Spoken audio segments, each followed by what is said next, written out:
protocol to the convention between the Government of the Republic of India and the Government of New Zealand for the avoidance of double taxation and the prevention of fiscal evasion with respect to taxes on income. This will be exchanged on the New Zealand side by Ms. Andrea Smith, Deputy Secretary MFAT, and on the Indian side by Srimati Preeti Saran, Secretary East in the Ministry of External Affairs. May I invite the signatories to please step forward.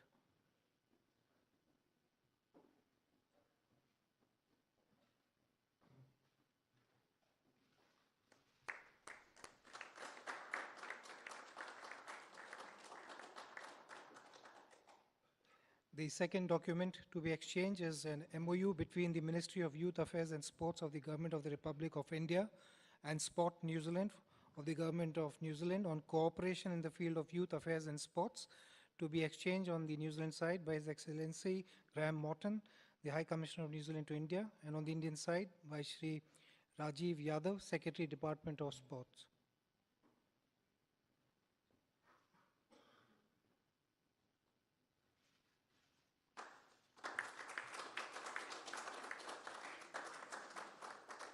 Thank you. The third document to be exchanged is an arrangement between the Food Safety and Standards Authority of India and the Ministry of Primary Industries of New Zealand regarding food safety cooperation, to be exchanged on the New Zealand side by His Excellency Graham Morton, the New Zealand High Commissioner, and on the Indian side by Shri Ashish Bahuguna, Chairman FSSAI.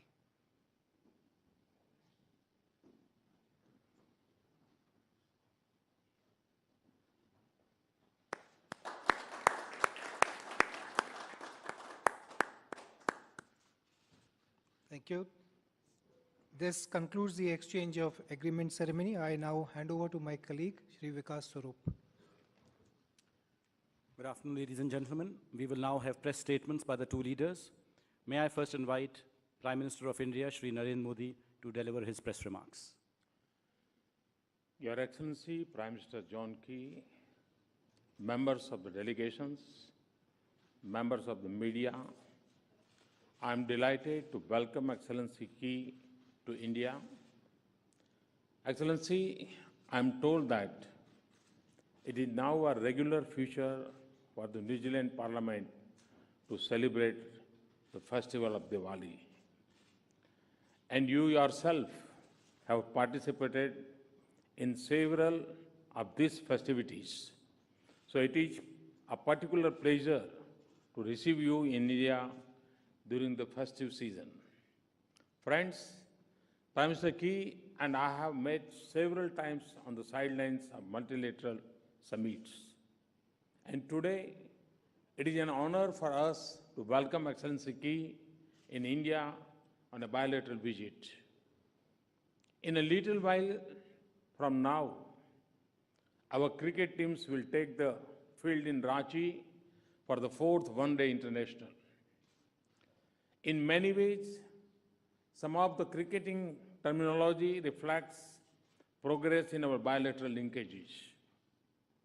In our ties, we have moved from fielding at long off to taking a fresh guard at the batting pitch. Defensive play has given way to aggressive batting. Friends, Prime Minister Key and I had detailed and productive discussions on all aspects of our bilateral engagement and multilateral cooperation. Trade and investment ties have been one of the key areas of our conversation. We both recognize the need for greater economic engagement in order to effectively respond to the growing uncertainties in global economy, and agreed that expanding business and commercial ties should continue to be one of the priority items of our partnership. I'm sure that the large business delegation accompanying Prime Minister Key will not only witness firsthand the investment opportunities on offer in India's growth story. Their interactions will also build new commercial partnership between our two countries. I would like to mention food processing, dairy and agriculture, and related areas in their supply chain as some of the areas of particular potential for bilateral cooperation. New Zealand's strength and capacity in these sectors can combine with India's vast technology needs to build partnership that can benefit both our societies. We also agreed that action by both governments should also promote greater business connectivity, including through movement of skilled professionals between our two economies and societies. In this regard, we have agreed to continue to work closely towards an early conclusion of a balanced and mutually beneficial comprehensive economic cooperation agreement. Friends, alongside extensive bilateral engagement, our close cooperation also extended to the global arena. Our regional issues, we have agreed to enhance our cooperation, including in the East Asia Summit process. The reform of international governance institutions is a shared priority for us both. We are thankful for New Zealand's support to India joining a reformed UN Security Council as a permanent member. As we make our own contribution to the development efforts of the Pacific Island countries, we will continue to consult closely with New Zealand and to complement and supplement each other's effort. I am also thankful to Prime Minister Key for New Zealand's constructive approach to the consideration of India's membership of the Nuclear Supply Group. Friends, terrorism remains one of the greatest challenges to global peace and security. Today, the financial, logistical, and information networks of terror span the entire globe. The barriers of geography do not safeguard against the threat of radicalization and terrorism. Nations who believe in humanity need to coordinate their actions and policies to counter this threat. Prime Minister Key and I have agreed to strengthen our security and intelligence cooperation against terrorism and radicalization, including in the domain of cybersecurity. Excellency, the people of New Zealand have expressed their confidence in your leadership time and again, and I can see why. I thank you, Excellency, of your personal commitment to take our bilateral partnership forward and to strengthen the bonds of friendship and people-to-people relations between our countries.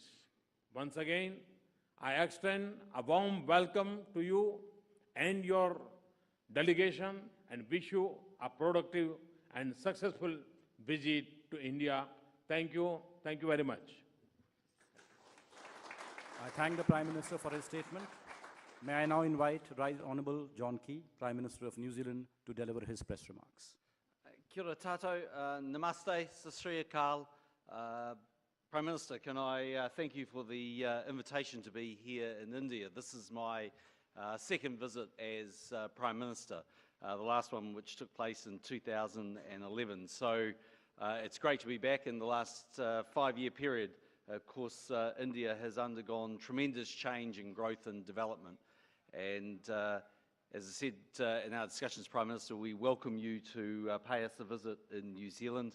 I think you would enjoy the opportunity not only to see a little more of our country, but to engage with the diaspora that is very significant of Indians of all ages that come and live and spend some time in New Zealand.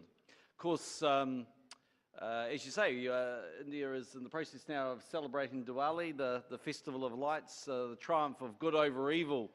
And you also went on to be kind enough to talk about the cricket matches that have been taking place here in India, but gracious enough not to be talking about the fact that India has been triumphing over New Zealand. We, of course, are trying to build as warm and close a relationship with India as we can, and we've gone to the extraordinary lengths of ensuring that the former Black Caps captain, Brendan McCullum, is now playing for Gujarat.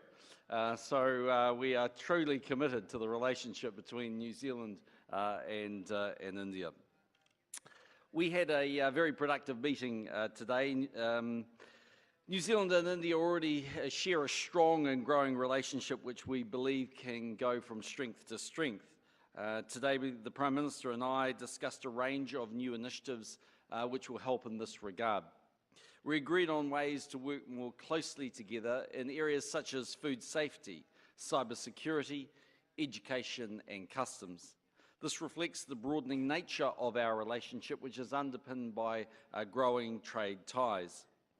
As I said earlier, since my visit here in 2011, trade between India and New Zealand has increased by a third, but there's the potential to do a great deal more. And both Prime Minister Modi and I are committed to creating the business environments in our countries which allow our people to get ahead, to create jobs and opportunities, and to create prosperity for our people. Streamlining trade rules through high-quality trade agreements will encourage that, and Prime Minister Modi and I agreed to work towards that goal through our bilateral free trade agreement negotiations and the Regional Comprehensive Economic Partnership talks, RCEP. We also agreed to continue close coordination on a range of security issues, including international terrorism. I reiterated to Prime Minister Modi New Zealand's consistent support for India to become a member of the reformed United Nations Security Council, including if this means an expansion of permanent members. Both Prime Minister Modi and I underlined our strong interest in advancing nuclear disarmament and non-proliferation. We had a detailed conversation about India's application to become a member of the Nuclear Suppliers Group.